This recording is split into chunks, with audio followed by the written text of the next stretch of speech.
Okay, hi everyone. My name is Ignacio Sepulveda. I'm a researcher from Chile. I'm currently working on the Biosmart project, and also I'm part of SRUC in Scotland. So the name of my presentation today is called Silvopastoral Systems Adoption by Farmers in Caqueta, Analysis of Land Suitability. So just to start, a brief introduction to set the background of my research.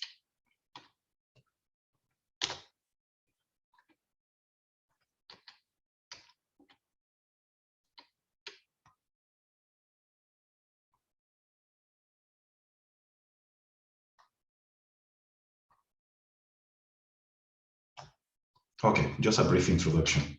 So in the last 20 years, Colombia lost more than 4.6 million hectares of forest.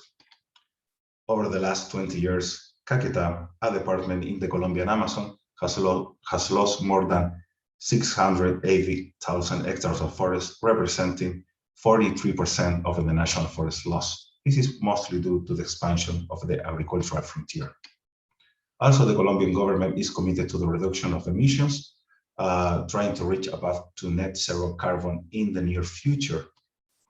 And finally, agroforestry practices, such as silvopastoral systems, in which trees are managed and combined with livestock, have been promoted as an alternative to conventional cattle farming systems in Colombia. So the main objective of my research is to understand the potential impact of agroforestry expansion within a typical Amazonian department in Colombia, in this case, Caqueta, using land suitability as the main criterion of analysis. So of course, this is a really complex issue, but the point of view of this research is based on land suitability. So the first part of my presentation is about the change in the land use in Caqueta over time, especially over the last 20 years. So in the map above, you can see Colombia. The blue line is the Amazon frontier, and in yellow is the Caqueta borders. So this is a map I created using data from the Global Forest Watch, updated just a few months ago with data from 2020. Has 3 layers. So the first one, from green to white, is the forest cover by the year 2000. Then you have another layer representing the change from forest to no forest, or deforestation, right? In yellow, from the first 10 years until 2010. And then you have the third layer in red, showing the deforestation pattern in the last 20 years until last year.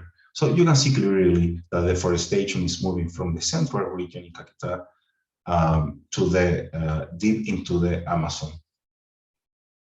So what happens if we make a zoom into this? So here you can see clearly hundreds of hectares or areas of land deforested in Caqueta, especially following the main river paths in the region. And you can see that in the last 10 years is expanding further and further into the Amazon. But not only deforestation in Caqueta is moving to that direction, it's also moving into the Andes region, not in the same amount or in the same intensity, but it's also affecting that area or that region too. And finally, deep into the Amazon, really far away from the main farming activities or agricultural activities, you can see hundreds of small deforestation patches here and here and here. It's really full of it within the national park and protected areas in Caqueta. This is mostly due to illegal activities related also with some agricultural practices, but also oil and mining exploration. So that's the main view of the deforestation status in Caqueta.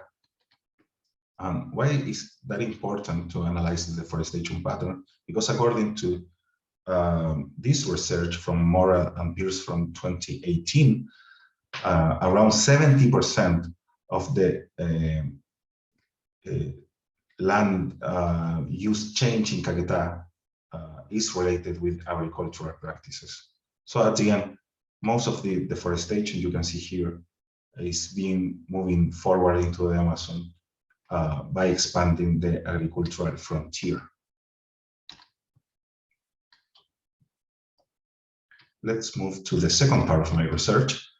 So the second part was to build a parameter that allow me to measure the potential in Caqueta to implement agroforestry practices. And this was called, obviously, agroforestry suitability parameter. So this parameter was built using several variables from different sources, as soil quality from the harmonized world soil database, temperature and rainfall from world climate, aridity and terrain slope. And then was all extracted by the veredas. The veredas is the minimal division in rural areas in Caqueta, and that allowed me to use different data from different sources with different pixel size and resolution into the map as just one unit. And in other hand, I use the FAUR classification of land suitability and then merge it together with my parameter to make more sense of it. And finally, I get this map here. So here you can see different colors and scale from 1 to 10. So in the colors around red and orange that are represented in the Andes region of Caqueta, that means that region of the department is not really suitable to develop agroforestry practices. And that really makes sense because the Andes region, of course, the terrain is more steppy, the climate is different, you have more altitude and other variables of soil quality too. But it's really clearly, and you can see here that most of the area in Caqueta has these green and blue colors, meaning that the agroforestry potential in most of the department is really, really high.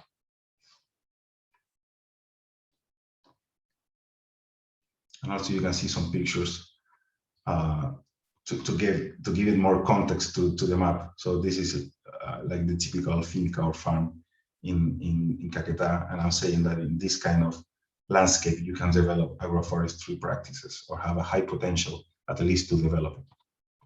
And in the other hand, you have the national parks and protected areas. This is in the southwest area of Caqueta, the Serranía de Chiribiquete. And as you can see, and also we are not saying to develop agroforestry or any kind of agricultural practices in these protected areas, but just from a soil quality perspective, it's also not optimal. And finally, what happened when you merge the two analyses together? So in one hand, you have the deforestation pattern and the forest cover over the last years, and in the other hand, you have the agroforestry potential, and you end with something like this. So this is a map that merge both variables. So what is really important here, and this is the most important part, I think, of this research at the moment.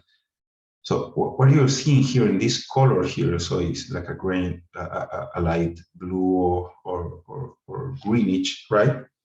It's like the most deforested areas, so the areas with less forest cover in this column here. So the less forest covered areas have at the same time a high potential to develop agroforestry practices here and here. These veredas here also have a high potential to develop agroforestry, but at the same time, the forest cover is not that low. This is still like in the middle. It's not optimal, but it's not that low. That's why you have those colors there. But at the same time, in all the deforested areas, like highly deforested here or mildly deforested here, you have a high potential to develop agroforestry practices, again, from a soil quality or land use perspective.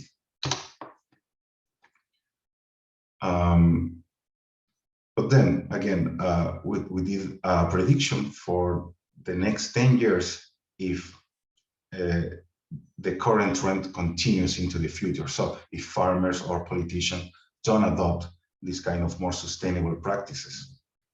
So here you can see a plot of the linear regression that we use to estimate the loss of forest in the next 10 years. But it's more useful to see this graphically. So here you have a map of forest cover. So red areas, low forest cover, green areas, high forest cover. This is for the year 2000. So see what happened in the next 20 years. So this is like the current state of Caqueta. A lot of red and orange areas in the central portion of the department, but also expanding the yellow areas into the Amazon. So what's going to happen in the next 10 years according to our prediction? So you can see that now you can see more red or orange veredas into the Amazon, but also in the central region, you can see that the deforestation is still affecting those already highly deforested areas. So of course, it's not a really good prediction from the environmental point of view.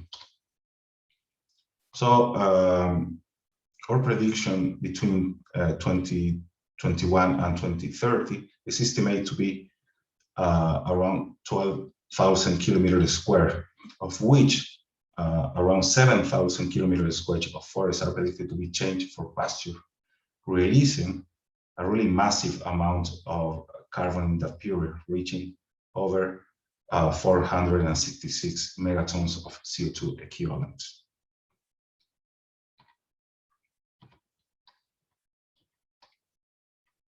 And finally, our conclusions from my research. So first of all, most of the land in Caqueta, outside the Andes, outside the national parks and protected area, have a really high suitability to adopt agroforestry practices. Second, agroforestry practices, again, including silvopastoral systems, you can see in the picture there, are a good alternative to reverse deforestation in the Colombian Amazon. And finally, deforestation predicted over the next 10 years in Caqueta could prevent the whole Colombian plan to reach net zero carbon. Thank you very much.